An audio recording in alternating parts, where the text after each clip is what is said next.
সে কোনো এক সময় হয়তো একটা রাজনৈতিক দলের সাথে সম্পৃক্ত ছিল। রাফাত মজুমদার রিঙ্কুর এই জামিন মনে হচ্ছে আমরা সবাই মুক্ত হয়েছি। শুধু রিঙ্কুর একার লড়াই ছিল না, আমরা সবাই ছিলাম। আমরা ন্যায় বিচার পাইছি, তাই বলেই সে অপরাধী এরকমটা আসলে হওয়া উচিত নয়। তো আজকে আমরা তার প্রমাণ পেয়েছি। এরকম একটা মিথ্যা বা হয়রানিমূলক ভাবে তাকে মামলা দেওয়া হচ্ছে।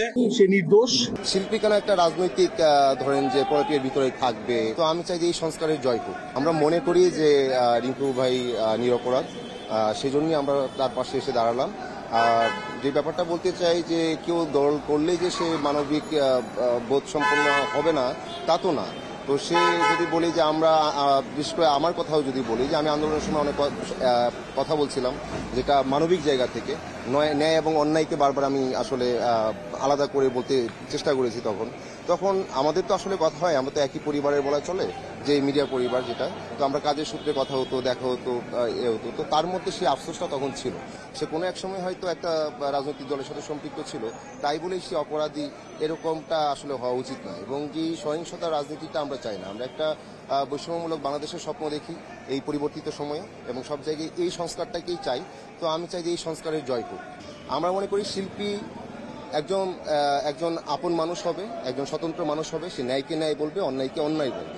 শিল্পী কেন একটা রাজনৈতিক ধরেন যে পলিটিকের ভিতরে থাকবে বা রাজনৈতিক যে পদলেখন যেটা বলে সেটা করবে, সেটা শিল্পী হিসাবে আমি মানতে পারি না।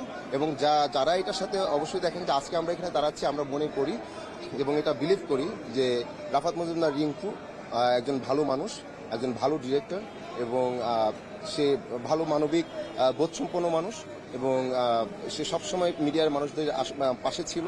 যে কোনো সমস্যায় পড়ুক, সেটা রাত হোক দিন হোক, সে চলে যেত।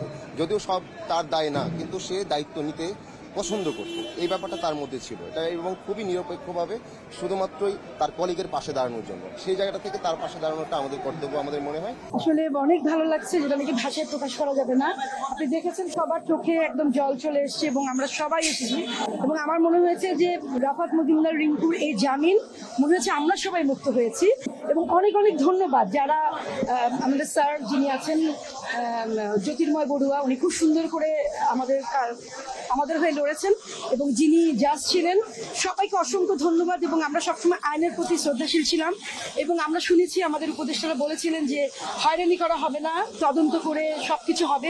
তো আজকে আমরা তার প্রমাণ পেয়েছি, এবং তাদেরকে অসংখ্য ধন্যবাদ। আসলে সত্যের জয় হয়েছে, আমি বেশি বাড়াবো না।